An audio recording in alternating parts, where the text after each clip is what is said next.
राधे राधे दोस्तों। अपरा एकादशी व्रत जो कि कथा इस प्रकार है। युधिष्ठिर ने पूछा, जनार्दन, ज्येष्ठ मास के कृष्ण पक्ष में किस नाम की एकादशी होती है? मैं उसका महात्म्य सुनना चाहता हूँ, उसे बताने की कृपा कीजिए। भगवान श्री कृष्ण बोले, राजन, आपने संपूर्ण लोगों के हित के लिए बहुत अच्छी बात पूछी है। राजेंद्र, ज्येष्ठ मास के शुक्ल पक्ष में की एकादशी का नाम अपरा एकादशी है। यह बहुत पुण्य प्राप्त करने वाली और बड़े बड़े पातकों का नाश करने वाली है। ब्रह्म हत्या से दबा हुआ, गोत्र की हत्या करने वाला, दुर्गर्भ बालक को मारने वाला, पर निंदक तथा पर स्त्री लंपट पुरुष भी अपरा एकादशी के सेवन से निश्चय ही पाप रहित हो जाता है।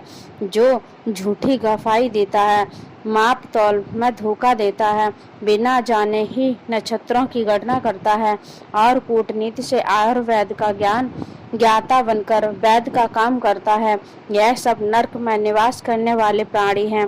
परंतु अपरा एकादशी के सेवन से ये भी पाप रहित हो जाते हैं। यदि कोई क्षत्रिय अपने छात्र धर्म का परित्याग करे, युद्ध से भागता है, तो वह क्षत्रियोचित धर्म से भ्रष्ट होने के कारण घोर नरक में पड़ता है। जो शिष्य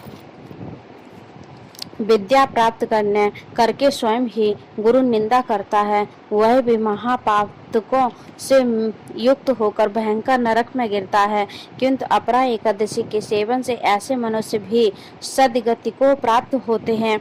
माघ मास में जब सूर्य मकर राशि पर स्थित हो, उस समय प्रयाग में स्नान करने वाले मनुष्यों को जो पुण्य होता है, काशी में शिव रात्रि का व्रत करने से जो पुण्य प्राप्त होता है, गाय में पिंडदान करके पितरों को तृप्ति प्रदान करने वाला पुरुष जिस पुण्य का भागी होता है, बृहस्पति के सिंह राशि पर स्थित होने पर गोदावरी में स्नान करने वाला मानव जिस फल को प्राप्त करता है, बदरिकाश्रम की यात्रा के समय भगवान केदार के दर्शन से तथा बद्री तीर्थ के सेवन से जो पुण्य फल उपलब्ध होता है, तथा स्वर्ग ग्रहण के समय कुरुक्षेत्र में दक्षिणा रहित यज्ञ करके हाथी घोड़ा और स्वर्ण दान करने से जिस फल की प्राप्ति होती है, अपरा एकादशी के सेवन से भी मनुष्य वैसे ही फल प्राप्त करता है।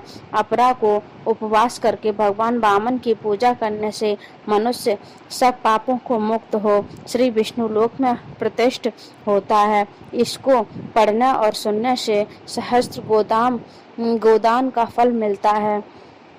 ये है अपरा एकादशी व्रत की कथा। जो मनुष्य इस व्रत को करेगा, वह सब पापों से मुक्त होकर वैकुंठ को धाम होगा। राधे राधे। जय श्री कृष्णा।